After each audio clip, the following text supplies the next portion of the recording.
I am Janet Whaley, and I am the treasurer and program chair for the Pasadena Civil War Roundtable, and I've been a member for over 30 years. And I appreciate the opportunity to tell you a little bit about the history of our particular roundtable. Oops. We were founded during the Civil War centennial period in 1961, but we went dark for a period in the 1970s. And after being revived in the 1980s, we've been in continuous operations ever since for 40 years. The West Coast Civil War Roundtable Conference was begun by Jerry Russell of the Civil War Roundtable Associates in 1985 to bring together roundtable leaders from the Western states who don't often get the benefit of the nice conferences that are offered on the East Coast. Our roundtable hosted this weekend conference in 2003, which had 80 attendees from 13 Civil War Roundtable groups. And we co-hosted the conference again with the Orange County Civil War Roundtable in 2016, where we had 100 attendees.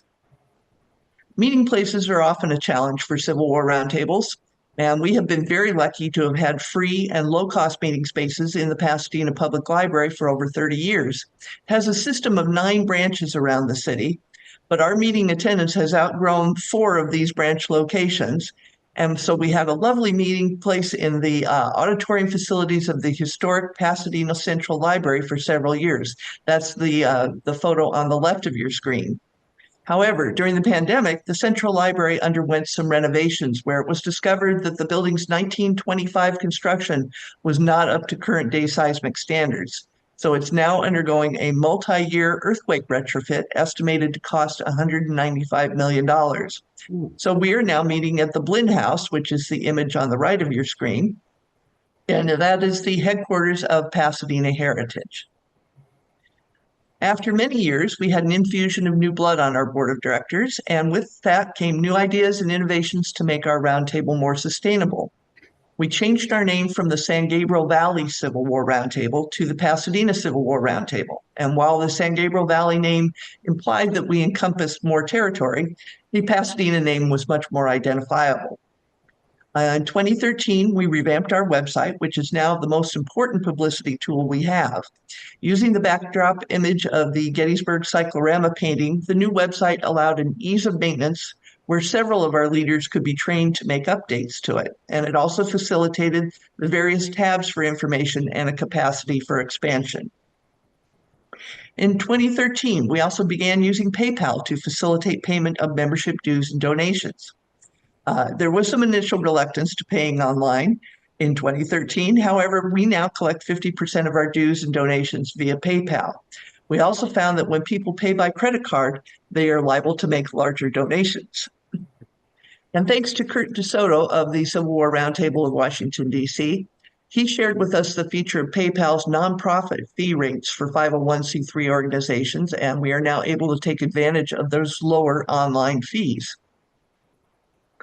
As we began collecting more and more donations in 2015, our board decided to start a patron program, which would fund a new speakers fund. So anyone who donates over and above the amount of their membership dues is recognized as a patron on our website. And those monies are designated to pay for travel expenses for nationally known speakers who elevate the caliber of the programs we offer every month. With the growth of our Civil War Roundtable, we decided to formalize our operations, file articles of incorporation and bylaws with the California Secretary of State, and apply to the Internal Revenue Service for nonprofit status as a 501c3 organization. And in 2017, this was granted by the IRS, and that allows our members and donors to take a tax deduction for their contributions. And it will also allow us to apply for grant funding for specialized programs in the future. As it hit the entire world in 2020, the COVID-19 pandemic had a major impact on our Civil War Roundtable, but it did not succeed in stopping our monthly meetings. One of our members graciously offered to host our meetings on GoToMeeting and then Zoom, which allowed us to have recordings of our presentations.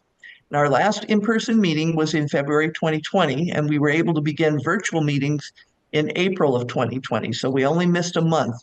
Although our generous member probably never thought that those would go on so long, we were able to offer our members 25 months of online presentations during the time we were not able to meet in person. With those recordings, we were able to start our YouTube channel in April 2022 and offer a robust library of presentations. This allowed us the unexpected gift of gaining memberships from out of the area supporters. And we thought this was a passing trend of the pandemic, but most of those long distance members have continued to renew their memberships because they can still enjoy our presentations online and they still wish to support that effort. As the pandemic restrictions eased, we were faced with a new problem, finding an in-person location to meet. And due to their ongoing constructions, we wouldn't be able to meet at the Pasadena Library for a number of years. After much searching, we were able to enter into a partnership with Pasadena Heritage to meet at their historic headquarters, the 1905 Blinn House. This facility has all the things we need to hold up to 100 guests, including PowerPoint projectors, screen, audio system speakers, and best of all in Southern California, free parking. While the price tag is considerably higher than it was for the $40 a month we paid at the library, we gain the comfort of knowing that we are helping the cause of historic preservation in Pasadena with this partnership. And we resumed our in-person meetings here in June of 2022.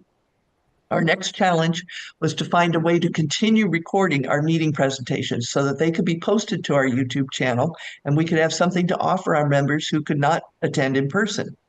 And after several months, we had 2 members volunteer to take this on for our roundtable, and we were able to resume recording meetings in January of 2023. I'm certain that we've been able to retain many of our out-of-town members because we continue to be able to offer this added benefit. Did most people clean out their homes and garages and closets during the pandemic? Because during those months, we received many calls to take donations of Civil War books. We took these on not anticipating how long we would be away from in-person meetings where they could be auctioned off for battlefield preservation causes.